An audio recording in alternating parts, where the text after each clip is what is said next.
Hey there, Okay. how you doing? I'm doing great. How are you doing? Good. I see you have a collection of those like pop doll things. What are they called? Pop vinyls. Yeah, well, I'm not sure if Yeah, they're vinyls anymore. There's plastic, but they're still pop. they're really cool. I can see, is that Baby Yoda? Oh yeah. Yep. Oh, I need that one. Well, yeah, they're everywhere now. They kind of missed the boat on the initial rollout, but now you can't go 2 feet without seeing Baby Yoda something or other. And that's not a complaint. So welcome. It's a huge pleasure to speak with you. So we'll just get right into it, I guess. Watching the doorman, I was struck by the inventiveness of a lot of the hand-to-hand fighting, which seems to be enjoying a renaissance now with movies like The Raid and the John Wick series. How important is the coolness of the action scenes to you when you're deciding, which kind of action film to go with? And are the sequences generally laid out at that stage? Do you get storyboards? Are they full written out sequences in the script, or is it just, a note like Ali fights Boris? We'll figure out the details later.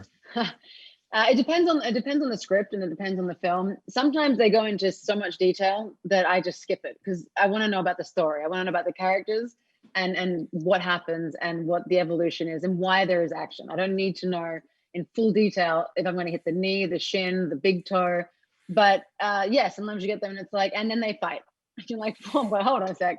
Like I need somewhere in the middle, like a little bit of what's going to happen.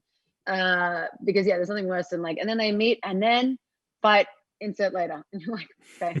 But I don't know, like when I'm gonna do a film with an action film, I don't know what the fight sequences are gonna look like or how intense or how involved or how cool they're gonna look unless I know the director's work. So with Chad for John Wick 2, it's like it's quite clear that those scenes are going to look awesome. With Resident Evil, I knew what that was going to look like because there's already 5 of them by the time I did the 6th one. And with this, I knew Ruhai, and I knew that what he was going for. And we also had some lunch dates and discussed everything. And I knew that he was very good at doing stunts and stunt coordinating and shooting it in ways that makes it dynamic and different. So that's how I can tell if they're going to be cool or not. But more importantly to me is always the storytelling. And if the stunts are going to be awesome, then that's great because that's a big part of why people watch action films, to be blown away and to be taken into this other world. But if there's no story behind it, it's boring. That's something I like that you talked about some of those big franchises you've been involved with. Now, what did your experience from those films give to you that you were able to bring to the Doorman? Not only in terms of the action, but also in terms of finding that character. Because Ali seems like a different character than what you've played in these types of films before. There's a lot more emotion and engagement, and frankly, story with what's going on with her. Yeah, and that's part of the reason why I decided to do this film is because I love that Ali was different to anyone that I've played before. I love that she does go through this very traumatic experience. She's then very vulnerable. She's very tough, but she's ultimately right now at a point where she doesn't even know what her purpose is. She's kind of lost and she's struggling. And then she ends up, getting this job as a doorman, and then everything kind of happens with Jean Reno and the robbery. And um, I love the character development with like working with children, like her protectiveness over these kids. Um, yeah, does that answer the question? Yeah. Well, it's also as far as the physical aspect of it, the Oh, preparedness of like the how I fighting. learned. Yeah. Were you able to bring anything specifically that you'd learned on some of those other films to this role? Yeah, so I've been training for this kind of thing my whole life. Like I was an amateur boxer. I competed. I used to do martial arts a lot, and just like physical. I was really into like extreme sports. And then I did so like Resident Evil was my first film that taught me wire work and what it's like to be on wires and what you do with that. Then I did John Wick 2, and that taught me probably the most amount that any film has taught me about fighting, learning choreography, martial arts again, boxing, working with what my strengths are.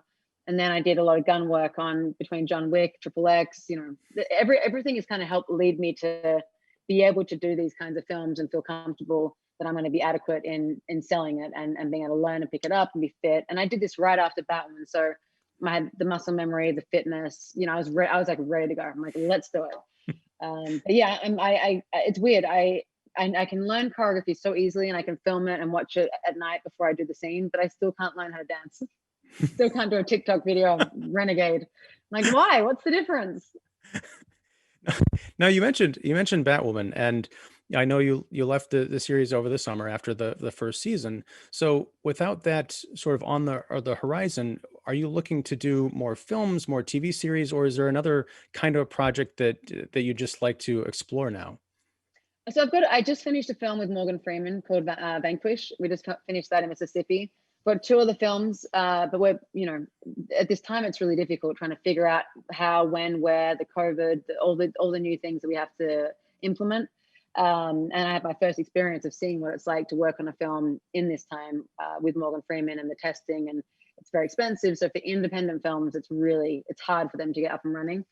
And then I've been working on producing a lot more. So I have two projects I'm attached to. They're very early stages, we're just beginning scripts, but producing and starring in two different kind of from scratch productions, which is really exciting to me because I love writing, I love producing, I like directing, and I obviously love acting, but they're not action. They're very different to what I've done, and they tell different kinds of stories with different meanings, and I'm excited about them. And I have SAS, film that I already did that's coming out eventually, we hope soon. But yeah, there'll be more films, and there'll be more action films, I'm sure, and hopefully different types of genres. But right now I'm focused on these two films that I can't talk about, and these two productions that I'm sort of spearheading. Awesome. Well, wrapping up, it is scary season, so not your favorite horror movie, but what's your favorite movie you like to watch on Halloween when you're cuddling up with a blanket and some hot cider? Probably, what is it, The Witches of Eastwick, or like Hocus Pocus, Oh, okay.